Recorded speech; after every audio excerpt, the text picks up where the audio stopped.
Alright, well hello everybody, this is Ryan from No Review Playthrough. I've got another unboxing here. This is the Flesh and Blood Monarch Starter Deck Booster Box.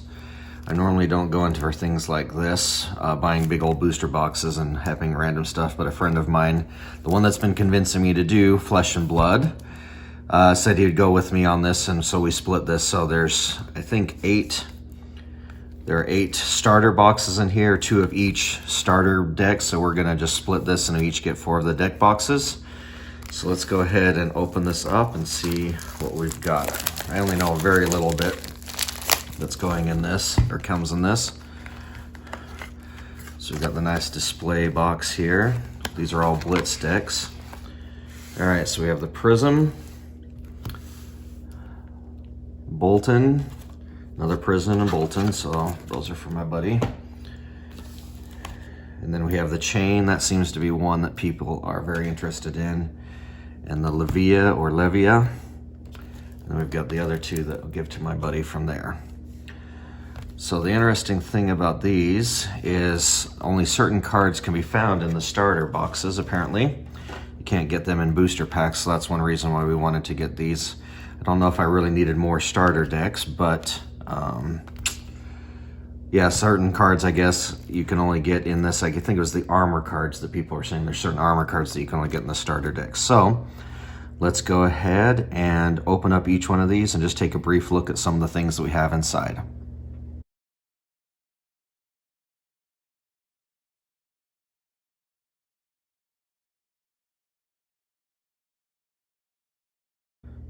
Okay, let's go ahead and start with the Chain deck. Let's see what we've got in here. I'm not going to go through everything in detail here. I just want to give people a brief overview of what's in here. We can get the shrink wrap off. Should have done that maybe off camera. There we go. All right. So, because these are the starter decks, there shouldn't be any random surprises in here. I wouldn't honestly know if there is or not. There we go. All right. Oh, and of course, it's double shrink wrapped. Luckily, my guitar playing fingernails help out a little bit in these situations. Maybe, man, this one's really tight.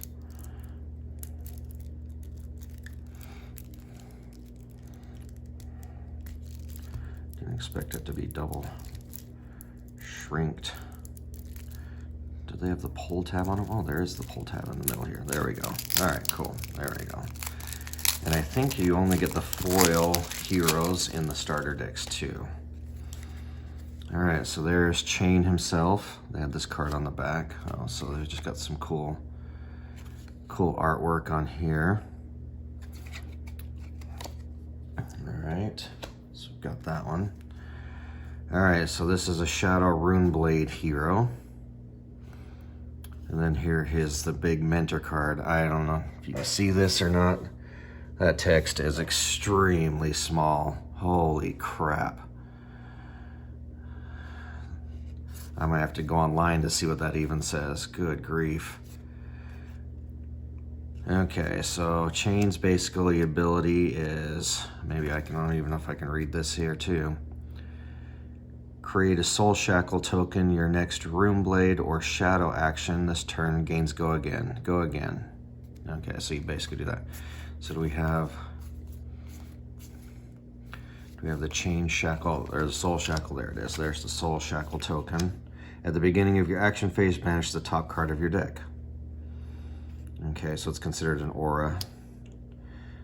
So I think there's something like, depending on if you've played a card from your banished zone this turn, the Galaxy Blade gains +2 until the end of the turn. So there's some, yeah, special abilities for the Soul Shackle. Okay, so we have the Chain with his mentor, which is Lord Sutcliffe. Again, I can't even read that. Jeez. Yeah, that's my big complaint about some of these. If there's lots of text on here, I can barely read some of these. So that's the Galaxy Black. Oh, not blade, it's Galaxy Black, okay. So that's his weapon. All right, so he's got the armor. I think it was the Spell Fray are the ones that you can only get in the starter kits, if I remember, the Spell Fray parts. And you think each one of these decks has one. So this is Spell Void. If your hero would be dealt arcane damage, you may destroy this to prevent it. If you do, prevent 1 arcane damage. So unlike some of the others, we have to spend a resource to defeat it. You can just get rid of that. It's kind of good and bad because then it's gone for good, but then you don't have to spend a resource. Okay, just flip through a couple of these. I'm not going to read through every single card. That's kind of exploring. Piercing Shadow, Vice. Play it from your banish zone. Okay, so that's what we, at the beginning of your action, we banish a top card. Okay, so a lot of these will deal with playing from the banish zone. If you played Rift Torrent from your banish zone, deal 1 arcane damage to a hero.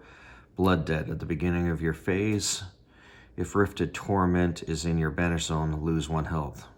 Okay. Rip Through Reality. You may rip through reality from your banish zone. If you have dealt arcane damage, gains go again. Blood Debt again. Seeds of Agony. You may play Seeds of Agony from your banish zone. The next attack with cost 2 or less you play this turn deals 1 arcane damage and go again. Blood Debt. So all these almost all have Blood Debt. So this could go good and bad. Seeking Shadows. Rift Bind. You may play Banish Zone. If you do, it gains X attack, where X is the number of non-attack cards you have played this turn. Okay, there could be some. You may play Ghostly Visit from your Banish Zone. It's just an attack of 4. Howl from Beyond. Play from your banish zone. The next attack you play gains +3. Go again. Wow, that's good. Shadow Action.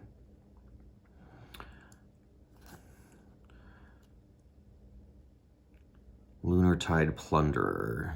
If it hits a hero, banish up to 1 card from their soul. Oh, banish it and up to 1 card from their soul. That's a 6 attack. Shadow Action, Spew Shadow. Choose an attack action card with 1 or less in your banish zone. You may play it this turn.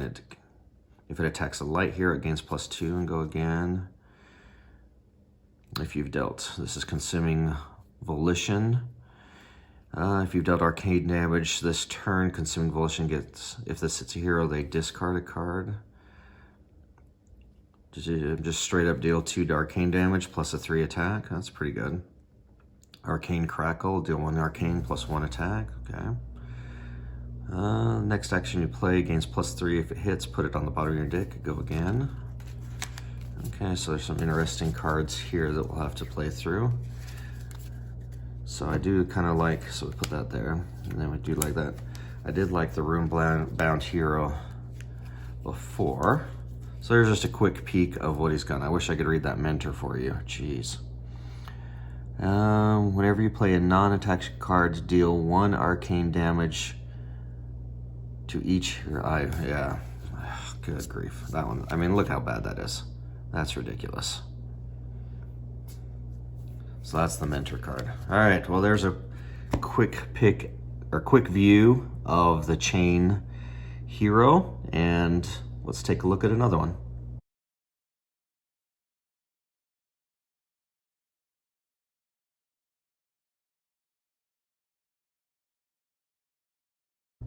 Okay, I was a little smarter this time and took the shrink off before I started recording here just to save a little bit of time. Okay, so we got Levia here, or Levia. Again, we got her cool card here. That's quite a transformation there. Okay, so her main thing, so she is a Shadow Brute hero. If a card with 6 or more attack has been put into your banish zone at this turn, cards you own have Blood Debt during their end phase. Okay.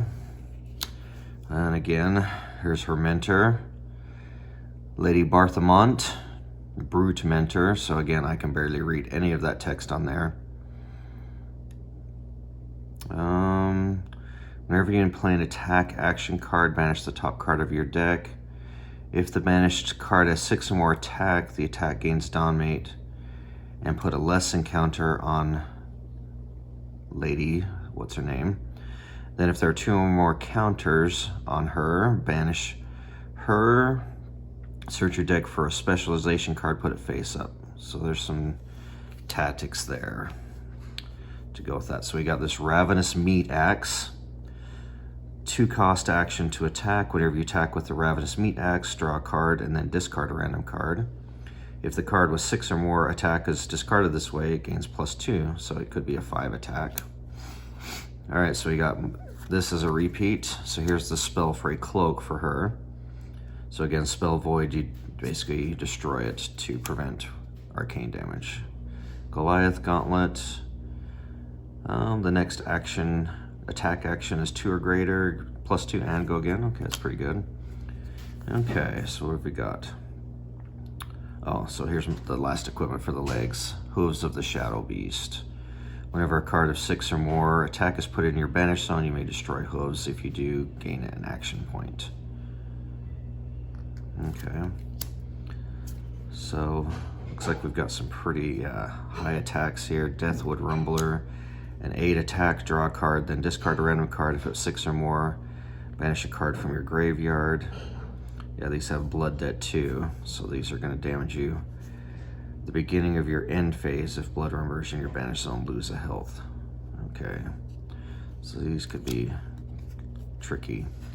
The Dread Screamer, and as an additional cost to play Dread Screamer, banish 3 random cards from your graveyard to 6 or more again. Go again. So man, big attacks with go again. Pretty crucial here. Hungering Slaughter Beast.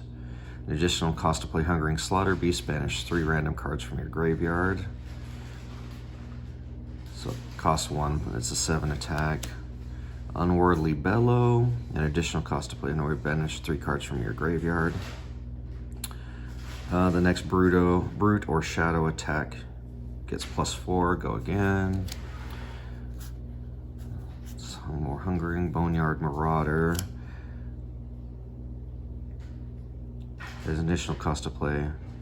Why is that so expensive? It's a 3 cost. Banish 3 cards, and then it's only a 4 attack. That's weird. Brute action. Convulsions from the Bellows of Hell.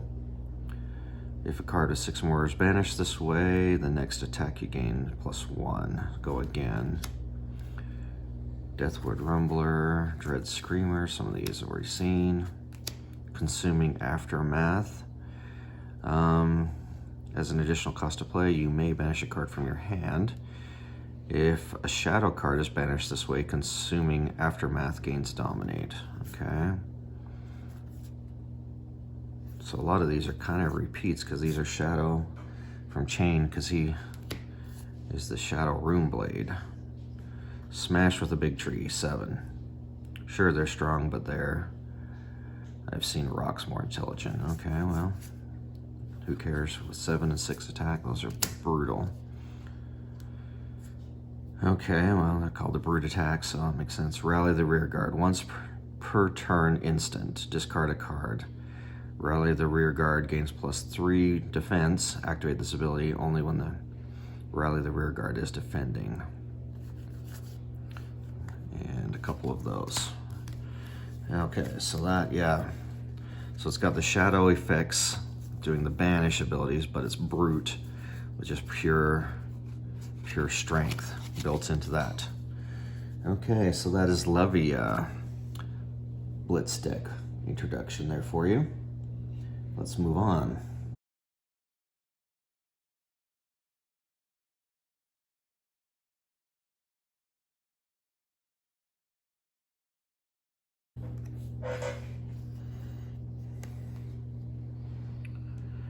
Okay, here's the Prism Hero deck. So let's see what we've got here. So once per turn, it is an instant. I can spend 2 resources, banish a card from the Prism Soul, create a Spectral Shield token. So I'm sure that's going to be in here. So here's her alternate art there. There's the Spectral Shield token. All right, if your hero would be dealt damage and still destroy this and prevent 1 Prevent 1 damage that source would deal. So this looks like a one-time use. Yeah, destroy the spectral shield, prevent 1 damage. So it doesn't say remove a token. Oh, there's a couple of them, okay. So you could have up to 3 different ones, it looks like. Okay. All right. So banish a card from the soul, create a spectral shield token. Okay, so you just put one of those out. If your hero would be dealt damage, destroy this. Okay, so you can just do it multiple times. Okay, that kind of makes sense. All right, so her mentor is the librarian. God, this is so horrible. Whenever you create a spectral shield token, draw a card and put a lesson counter on the librarian. If there are 3 more lesson counters on the librarian, banish him. Search your deck for a specialization card. Okay, so that's kind of the same with the others. So we've got some armor here, and so we have the spell Fray Leggings is her specialty, or the one that you have to get in her boosters. So we've got the Iris of Reality. This is expensive. Illusionist auras you control are weapons with 4 attack, and then you can attack. Go again. Okay, that's interesting. Okay, that's her weapon is an orb. So here's her equipment. Destroy the cross strap. The next attack you play costs 2 less to play, and go again. That's pretty good. Dreamweavers, destroy them. The next illusionist action you play this turn loses and can't gain Phantasm. Go again. Okay, I'm not sure about that, what that's doing. Okay, so there's a specialist card. Prism Specialist. If Herald of Judgment hits, so it's in a 6 attack, if you put it in your hero's soul, and the defending hero can't play cards from their banish zone until the end of their next turn. Oh, okay. So these are definite counters to the shadow guys. Okay, that's interesting. So we got like Herald of Rebirth.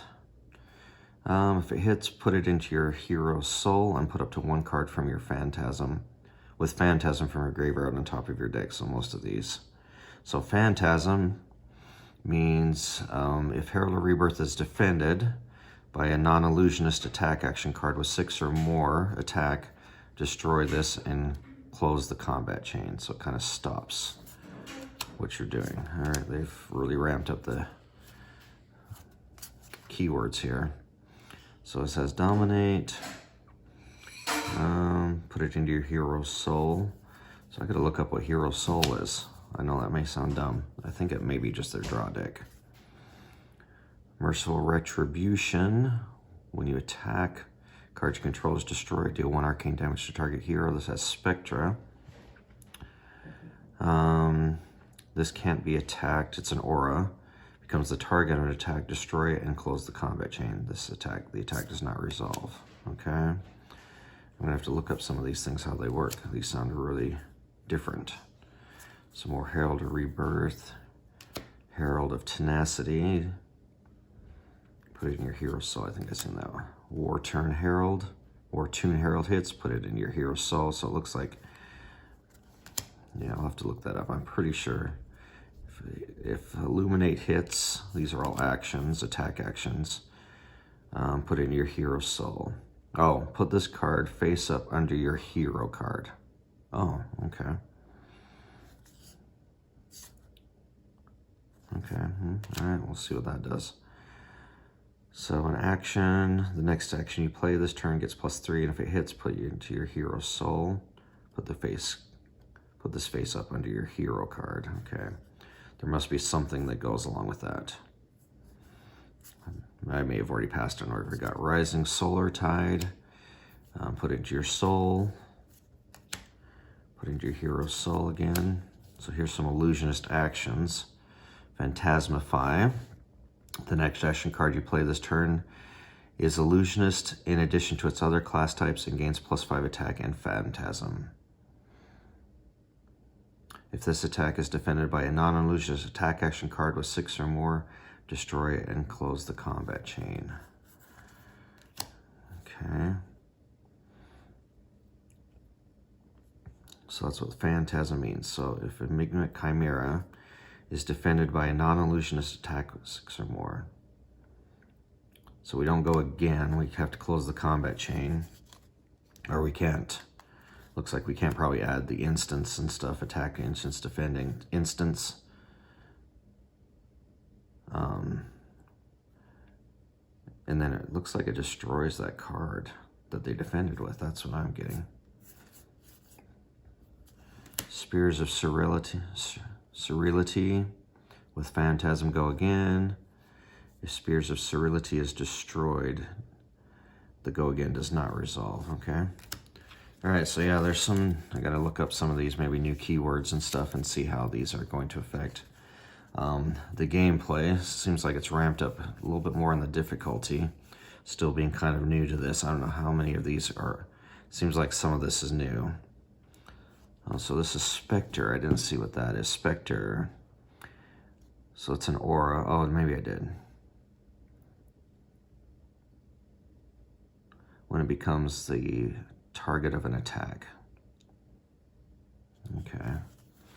All right. Well, there is the Prism deck. Where did her cards go? There we go. There's her mentor, and there's her card, and the tokens. Okay. All right. So there are the Prism, some of the Prism cards, and we'll finish up with the Bolton deck.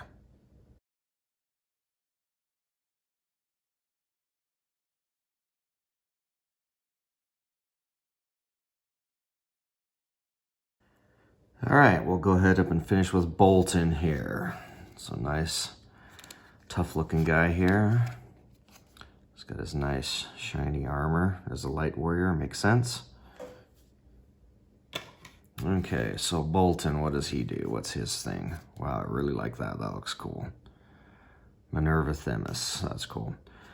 If you've charged this turn, attacks you control have +1 attack while defending my attack action. So he has an attack reaction. Banish a card from Bolton's Soul. Target attack with attack greater than the base attack has go again. So, okay, so there's something that interacts with his soul. Okay. All right, Minerva. All right, so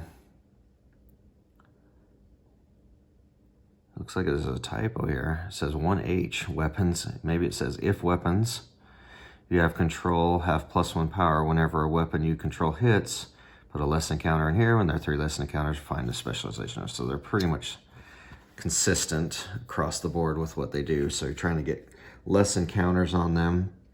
But these are played to your arsenal. So it also means that your arsenal is plugged up for that turn as well as soon as they're played. Or as long as they're played as well. All right, so he's got a Hatchet of Body. That's interesting. Resource for an attack. Whenever you attack with Hatchet of Body, if Hatchet of Mind was the last attack this turn, Hatchet of Body gains 1. So we've got 2. Okay, so he's got 1 of each because they're one-handed. Okay. Whenever you attack with Hatchet Mind, if Hatchet Body, so basically just going choppy both sides. Dual wielding axes. Okay. All right, so we've got some Halo. Here's some equipment for him. This is Spell Void 2. That's pretty good. So we can destroy Halo of Illumination, put a card from your hand into your hero soul. If it's a light card, draw a card. Okay, that's not it. The Spell for a Cloak again. And then the Gallantry Gold.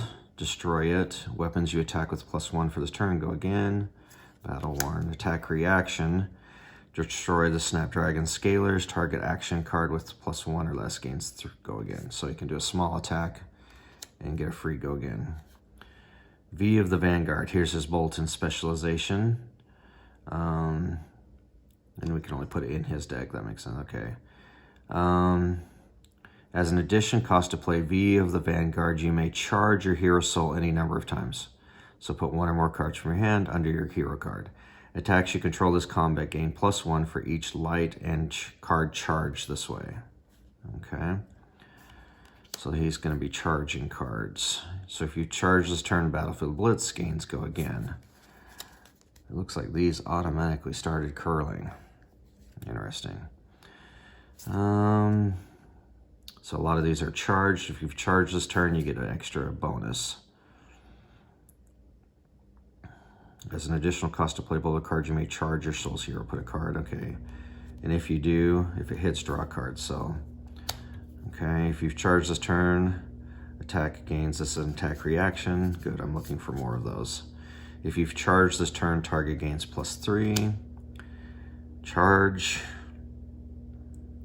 As an additional cost, so you don't get any benefit from charging except putting those hero in the Hero Soul.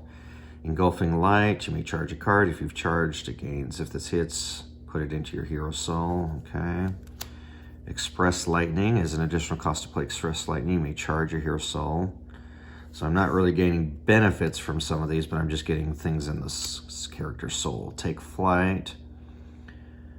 Take Flight, go again, so that gets a benefit if I charge. If you've charged this turn, +3. Courageous Steel Hand, if you've charged, gain +2. Charge, and this one, not much there. Another Express Lightning, Take Flight. These are just the other versions. Bolt of Courage. Yeah, if it hits, draw a card. Engulfing Light. Invigorating Light. If you play Invigorating Light, if there's no cards in your Hero Soul, put it into your Hero Soul when the combat chain closes. Okay, that's a 6 hit. Rising Solar Tide, put it into your Hero Soul if it hits. The problem is, I think if you have all these in your soul, you're well, I guess once your deck runs out, you don't get to shuffle anyways, but okay. Illuminate, if it hits, put it in your Hero Soul. Seek Enlightenment, gains +1. If it hits, put it in your Hero Soul, go again. Warrior action, push forward. The next weapon attack this turn gains +3. If you've attacked with a weapon this turn, your next attack gains Dominate. Go again. Okay, that makes sense. All right, so yeah, it looks like to me, again, someone who's relatively new to this, it looks like they've really upped the mechanics of the game here, which probably is what most people are looking for, not just necessarily new cards, but new ways to play cards. So we've got these Hero Souls and quite a bit. So we've got 4 new decks. That brings our deck total up to 8. I think I've got more than plenty now. Again, that's the frustration part I have with the TCGs or these collectible ones. It's always new sets. Feels like you always got to have new cards, but we'll kind of see. I think now what I would like to do is just start experimenting with these 8 decks that I've got, and then start buying some singles and putting some stuff in as kind of explore what the deck does and go from there. So that's all 4 of our new starter decks from the Monarch set. Hopefully you enjoyed the video. Hopefully it gives you a little idea of maybe which starter decks you might want to pick up. And once again, thank you for your time, and thanks for watching. Bye-bye.